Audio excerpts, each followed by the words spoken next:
Hi everyone, Brad Drew here.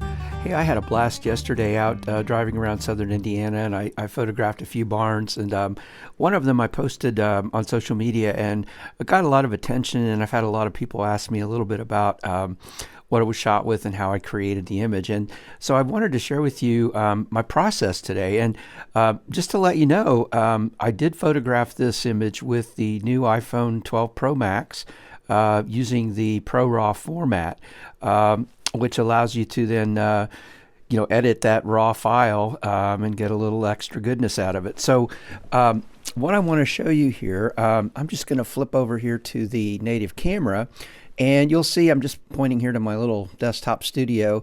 You'll notice up in the upper right hand corner of my interface there, it says raw, and that's a toggle. I can tap on it and turn it off, or tap on it and turn it on. I'm kind of in the habit of leaving it on these days because the processing of the raw file is very, very easy. If you're not seeing that, even though you have the 12 Pro Max phone or the 12 Pro phone, it's not just the Max, but the 12 Pro also uses this format. It means that you probably haven't set your settings in your camera settings in your phone. So let's go out and do that right now. Here's the settings button. I'm just going to open that up. And you're going to scroll down until you come to camera. It's way the heck down here. Oh, I already passed it. You got to scroll down. Come on. There it is, right there. So you go into your camera settings. And, the other thing is you'll want to make sure that you're running the iOS 14, I don't know what it is, 14 point something now, because that's what enables ProRAW to work with your new phone. So when you go into the settings, you'll notice the very first thing you see is formats. So I'm going to tap on that and open it up. You'll notice I have high efficiency set up there. You don't need to do that. You can choose most compatible, but I do like that high efficiency format. But then down below, you'll notice I have ProRAW turned on. And you can read about this. It tells you that it's a 12-bit file that uses a linear DNG format.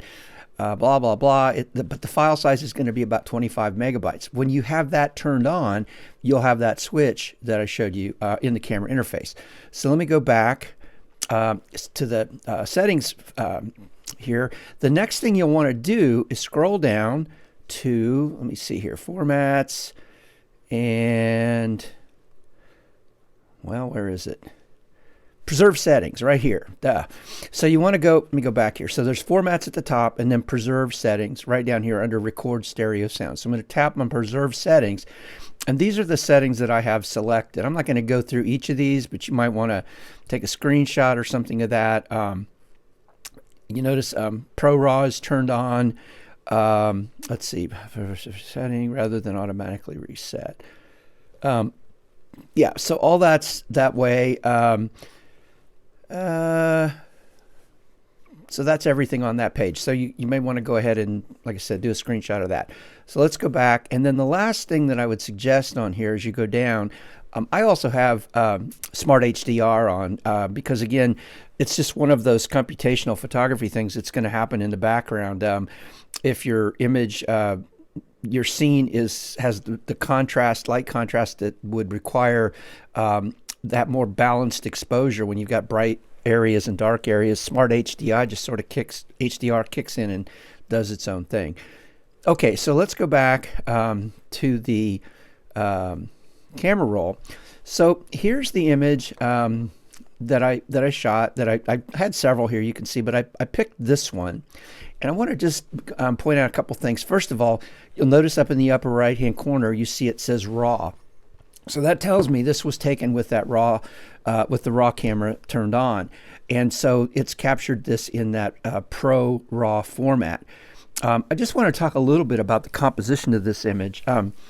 This is just a beautiful barn, and the sky that day, it had been raining all morning, and the rain stopped, but the sky was still very overcast.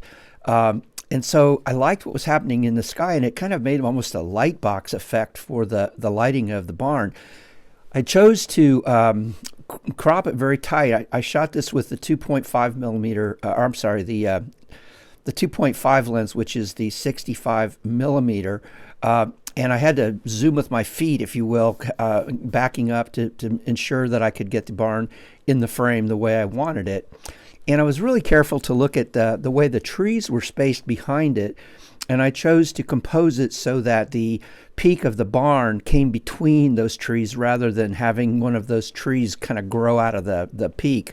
And I think that was a good decision on my part. I like the way it finished. And I was very careful to not cut off either side of the barn. So just a little bit on the composition. So now we've got this raw file, and you have to process these raw files to get the goodness out of them. And there are several ways to do that, but I've got some favorite ways. So one way is to use SnapSeed. It has a raw editor, and if I were to open this image in SnapSeed, it would look a little different than it looks when you bring in a JPEG image or an HEIC image. It actually opens with a raw editor, but it's a wimpy editor. I don't like it, so I don't use it. Another way to do this would be to take it into Lightroom on your mobile camera. And that's another good way. Lightroom's raw editor is very good, but Lightroom for mobile hasn't been updated yet to recognize and read the goodness out of this ProRAW file. So it's going to just treat it as a generic raw file, I guess, is the best way to say it, rather than specifically ProRAW. Does it work? Yeah, it works pretty good. But what I really like to do is use the new editor in the phone. Now, I say new editor. It's really not a new editor. It's been there forever. It's the editor we get when you tap the edit button up at the top when you're in the camera roll. But back in the early days, nobody used that editor. It was really, not very good. It wasn't very sophisticated. There were lots of better options. But today, that tool is really quite extraordinary, and it allows you to edit the raw format. So what I'm going to do, I'm going to tap on the edit button, and it takes me into this editor.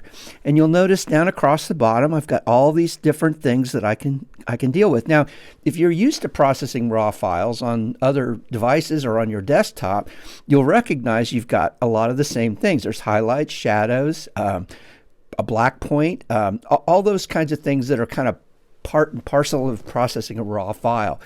If you don't do that, don't worry about it. It's not a big deal. This is a very straightforward process. And there are some limitations to it. You can't mask in this. There's no histogram to help you see when you're clipping on your highlights or crushing your blacks.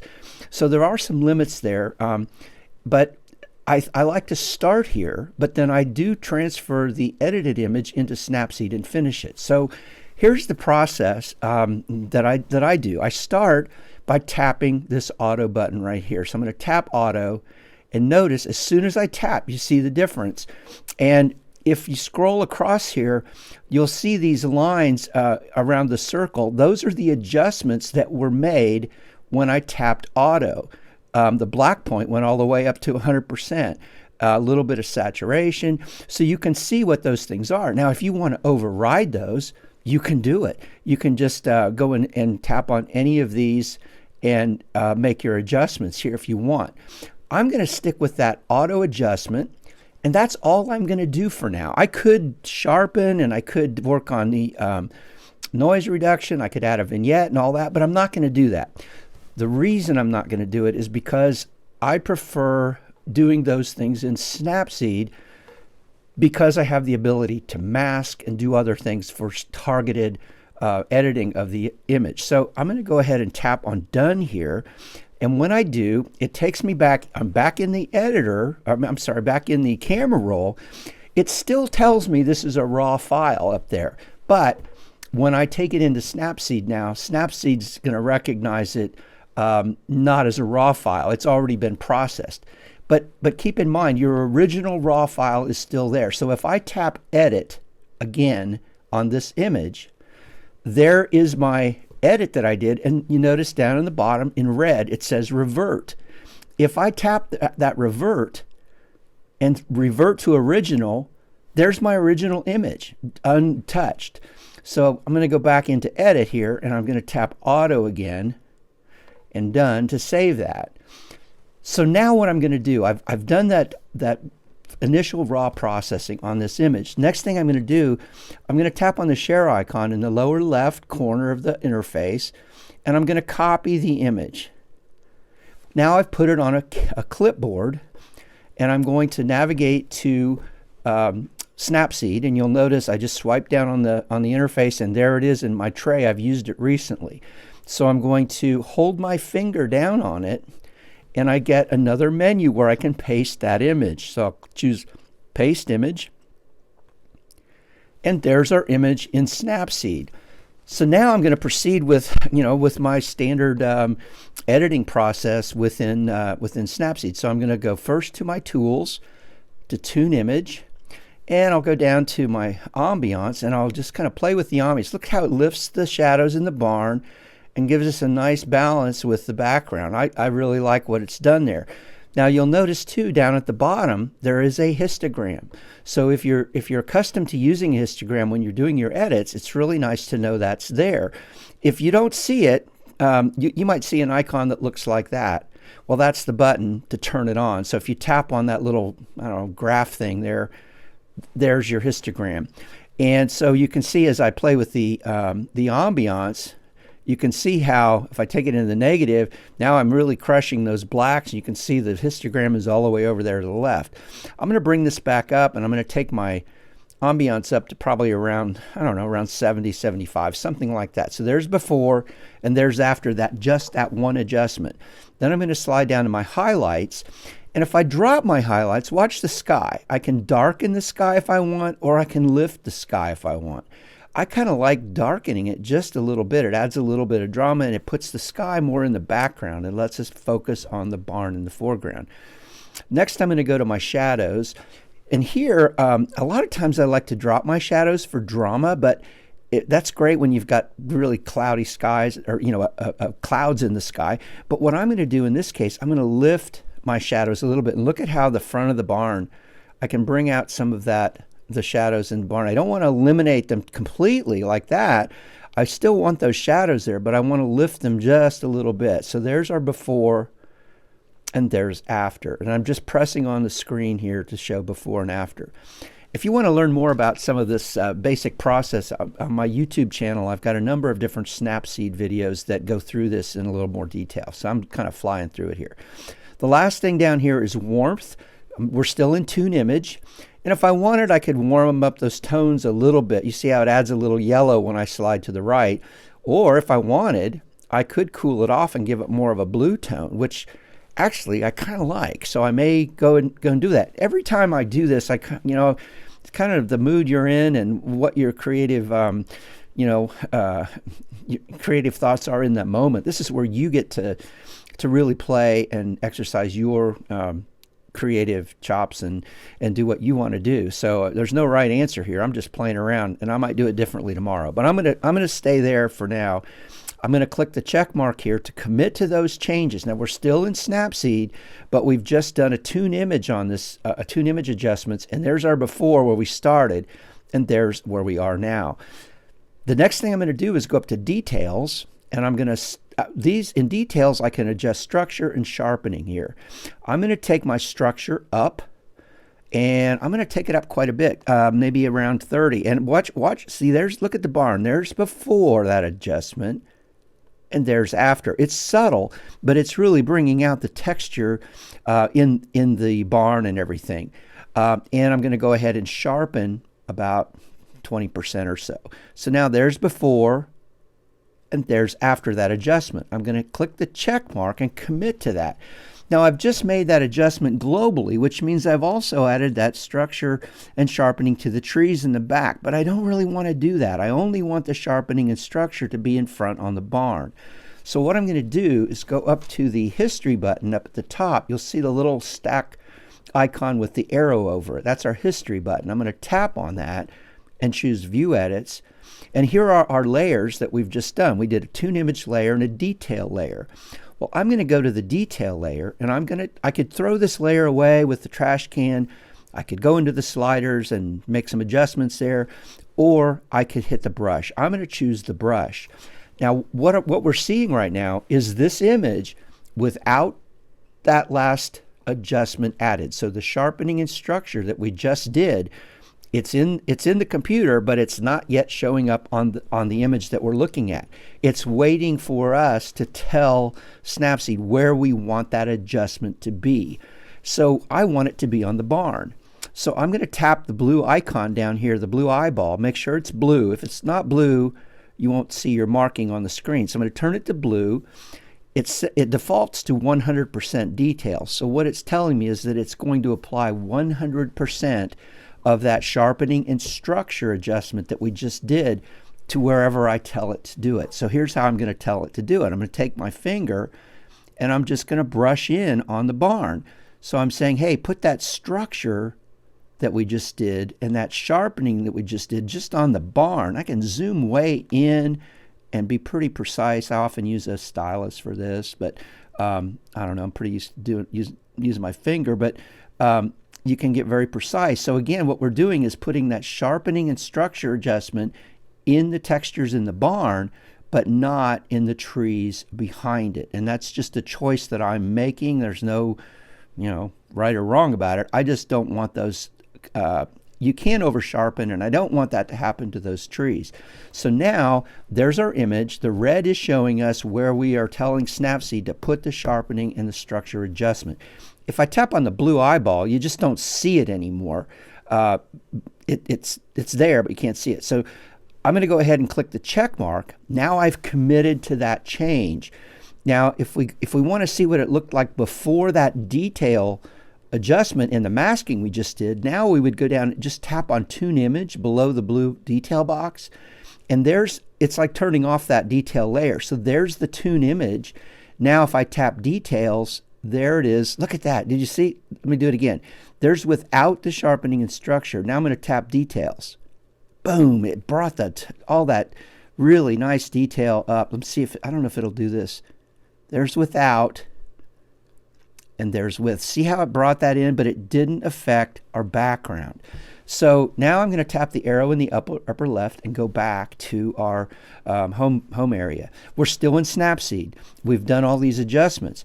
Well, now one last thing I'm going to do here. I love these vintage tools right here, and I'm going to tap on that. And the vintage tools are filters that you can apply to your image, and you can see there's 12 of them down here.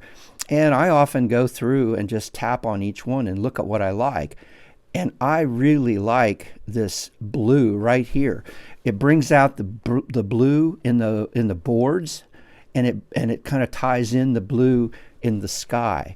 Now, once you've chosen which of these presets you want, you can slide up and down here, and you can adjust brightness, saturation. There's the style. So if you increase the style, it gets bluer. I'm going to back it down. Well, I don't know what it was. Let's go back and reset it here. Okay, so there's our style strength. And then one of the things I often always do, the vintage strength defaults at +30. That's a very dark vignette. So if I often want to back that vignette off just a little bit. Sometimes it's fine, but there's before and after. That's looking pretty good. I'm going to go ahead and commit to that by clicking the check mark, and there is our image. Now, one last thing I might do, and I don't know that I'll do it on this, but sometimes I go into Glamour Glow, and notice it's brought in whatever preset I have here, and it's given it a glow of about 50%, which is too much for me. But if I back it off to about 15 or 20, there's a little bit of glow, and it just kind of gives the image a little magic touch, I think. So now there's our image. It looks really nice. I mean, there's where we started with it, and there's where we are now. And that may be too much for you. That may be too much saturation. So you can always add another Tune Image layer up here. You could go in and you could drop the saturation down a hair if that is what, appeals to you. So there's so many different ways you can do this. So there's our before and there's our after. And I just really like that. It kind of captures some of the fog that was still hanging in the air there. And I love it. So I'm going to go ahead and click export and call it complete. So there's export. I'm going to save a copy to the camera roll. And let's just go out and take a quick look. in the camera roll here. And there it is. And there's our image. And you know, if we compare this to the one I did the other day, it's probably going to be a little different, but I like what I ended up with here. So that's it. I just wanted to share that process with you, and let you know how I did that. And hopefully you can apply this to some of the things that you're photographing. What else did I want to say? Oh, I'm going to be doing 2 workshops here this Friday. One, I'm going to take 4 images that I've created, and I'm going to take you step by step from beginning to end on how I did that. And we'll be working with textures. We'll be doing masking, adding elements like a moon to an image, and a host of other things. So I hope you'll take a look at that and join me for that. And then the following week, I'm doing a workshop for a group called PhotoMidwest. They're out of Madison, Wisconsin. They've asked me to do a webinar for them, and I'll be doing that. And they've opened it to the public, so it's available for everyone to attend. There is a fee for that, but it's a 90-minute session, and we'll be covering a lot of different things, both working in SnapSeed in depth, but also I'll be covering how to shoot RAW and process RAW using the Lightroom mobile camera. So I'll include a link to those things in the YouTube profile thing, so you can find those. So hope to see you there, and if not, stay in touch, and thanks for watching. Until next time, keep on creating.